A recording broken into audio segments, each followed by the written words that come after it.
আসসালামু আলাইকুম। আশা করি প্রত্যেকেই ভালো রয়েছেন। আজকের ভিডিও জুড়ে আমরা আলোচনা করব বই পড়ার কিছু গুরুত্বপূর্ণ কৌশল নিয়ে। এই কৌশলগুলো অবলম্বন করতে পারলে আমরা অনেক ইফেক্টিভ ভাবে খুব অল্প সময়ের মধ্যে অনেক বেশি পড়া আয়ত্ত করতে পারবো। তো চলুন জেনে নেই কোন বিষয়গুলো বা কোন কৌশলগুলো অবলম্বন করলে আমরা খুব সহজেই অনেক ভালোভাবে পড়াকে আয়ত্ত করতে পারবো। তো প্রথমেই যেটা রয়েছে সেটি হচ্ছে যে লক্ষ্য নির্ধারণ করা।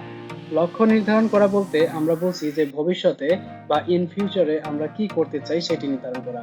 কিন্তু এখানে লক্ষ্য নির্ধারণ করা বলতে বোঝানো হয়েছে যে আমরা একবার বসে কোন বইয়ের কতটুকু পড়বো সেটি নির্ধারণ করা। এরপরে রয়েছে মূল বই ভালোভাবে আয়ত্ত করা। আমরা যেই বইটাই পড়ি না কেন সেটা অবশ্যই ভালোভাবে আয়ত্ত করব।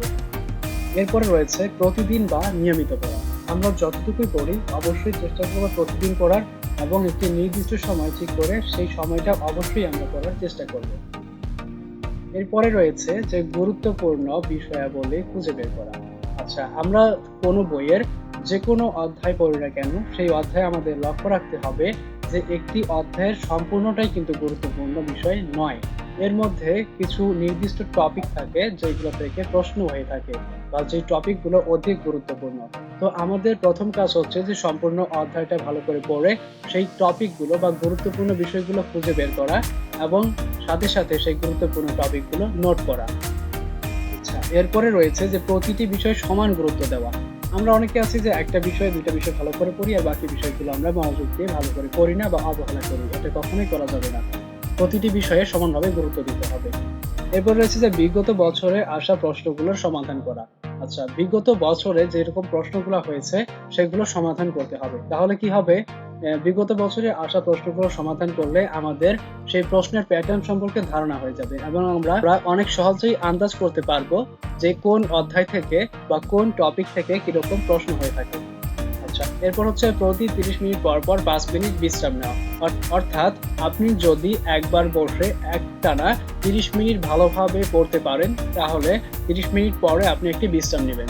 যদি আপনার ক্ষেত্রে সেটি আরো বেশি হয় যে আপনি একটানা ১ ঘন্টা বসে মনোযোগের সাথে পড়তে পারেন তাহলে আপনি ১ ঘন্টা পরে ১০ মিনিট ব্রেক নিবেন।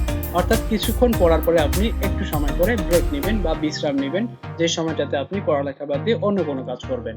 আচ্ছা, তারপর রয়েছে যে প্রতিদিন ৬ থেকে ৮ ঘন্টা পড়া। এটা আপনার ক্ষেত্রে ভিন্ন হতে পারে। তবে প্রতিদিন চেষ্টা করবেন ৬ থেকে ৮ ঘন্টা অথবা ৮ থেকে ১০ ঘন্টা পড়ার। রয়েছে কোন সময় পড়তে ভালো লাগে সেটি নির্ধারণ করা। আচ্ছা, দিনের বা রাতের কিছু নির্দিষ্ট সময় থাকে যে সময় আপনার মাইন্ড পড়া বেশি রিসিভ করতে পারে বা আপনার সেই সময়টিতে পড়তে ভালো লাগে। তো প্রথমে আপনি সেই সময়টি নির্ধারণ করবেন এবং সেই সময়টাতে আপনি পড়ার চেষ্টা করবেন। তাহলে আপনার পড়াটা অনেক উন্নত মানের হবে। তো আজকের ভিডিওতে এই পর্যন্তই। যদি আমাদের ভিডিওটি ভালো লেগে থাকে তাহলে অবশ্যই মা কোচিং জোনের সাথে থাকবেন। ধন্যবাদ সবাইকে।